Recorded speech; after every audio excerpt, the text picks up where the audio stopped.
Barrackpore police কমিশনারেটের উদ্যোগে ব্যারাকপুরে পথ নিরাপত্তা বিষয়ক বর্ণাঢ্য পদযাত্রা। ব্যারাকপুর পুলিশ কমিশনারেট এবং সাব ট্রাফিক গার্ডের যৌথ উদ্যোগে স্কুলের ছাত্রছাত্রী ও সাধারণ মানুষকে নিয়ে পথ নিরাপত্তায় সচেতনতা বৃদ্ধিতে মঙ্গলবার একটি বর্ণাঢ্য পদযাত্রার আয়োজন করা হয়েছিল। উক্ত পদযাত্রায় হাজির ছিলেন ব্যারাকপুরের নগরপার আলোক রাজোরিয়া, ডিসি নর্থ গণেশ বিশ্বাস, এসিপি বদরুজ্জামান, ডিসি সেন্ট্রাল ইন্দ্রবদন ঝা, ওসি ট্রাফিক রঞ্জন রুদ্র সহ কমিশনারেটের উচ্চপদস্থ পুলিশ আধিকারিকরা।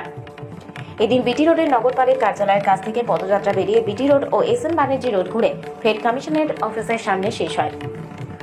পদযাত্রা শেষে চিড়িয়ামোড়ে অনুষ্ঠান মঞ্চ থেকে উপস্থিত শিক্ষক শিক্ষিকা সহ বিশিষ্ট ব্যক্তিবর্গদের চারাগাছ বিতরণ করা হয়।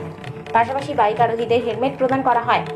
নগরপাল আলোক রাজোরিয়া বলেন, স্কুলে যাতায়াতের ক্ষেত্রে ছাত্রছাত্রী এবং অভিভাবকদের যাতে কোনো রকম অসুবিধা না হয় সেদিকে নজর রেখে ট্রাফিক বিভাগকে আরো সক্রিয় ভূমিকা পালন করতে হবে।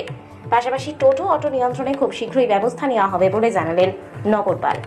কিছু লক্ষ্য করলাম, আমি মাঝে মধ্যে রাস্তায় হাঁটি कि আমাদের ব্যারাকপুর এরিয়াতে অনেক স্কুল আছে, তাছাড়া কল্যাণী এক্সপ্রেসওয়েতে অনেক স্কুল আছে, আরো ভবিষ্যতে আরো অনেক স্কুল খুলবে, সেটা আমি দেখতে পাচ্ছি। এন্ড এখানে স্টুডেন্টস নদীয়ে ওই পারে মানে হুগলি সাইড থেকে আসে, তাছাড়া আমাদের হাটপাড়া জগদল ওখান থেকেও আসে, এইদিকে আমাদের ক্যালকাটা সাইড থেকেও অনেক জায়গা থেকে স্টুডেন্টসরা আসে। তাই জন্যে আর আমাদের ট্রাফিকে উপরে লোডটা যে আছে অনেকটা বেশি। কিছুদিন আগে একটা দুর্ঘটনাও হয়েছে, এটা খুবই দুঃখদ ঘটনা ছিল। তো তাই জন্যে আমাদেরকে ছাত্রছাত্রীদেরকে নিয়ে রেগুলারলি প্রোগ্রাম করতে হবে। আর আমাদের ট্রাফিক টিমটা আমি আপনাদের মাধ্যমে আশ্বস্ত করতে চাইছি कि স্কুলে বাচ্চাদের কোনো আর পেরেন্টসদের কোনো সমস্যা না হয় ওই আওয়ার্স গুলোতে, সেটা আমরা সুনিশ্চিত করা আরো বেটার করার চেষ্টাটা করব।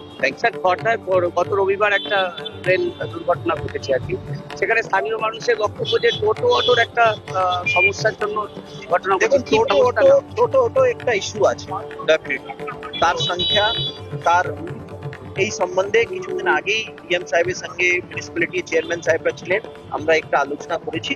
আমরা আশা করি খুব শীঘ্রই আপনারা পজিটিভ রেজাল্টটা গ্রাউন্ডে দেখতে পাবেন।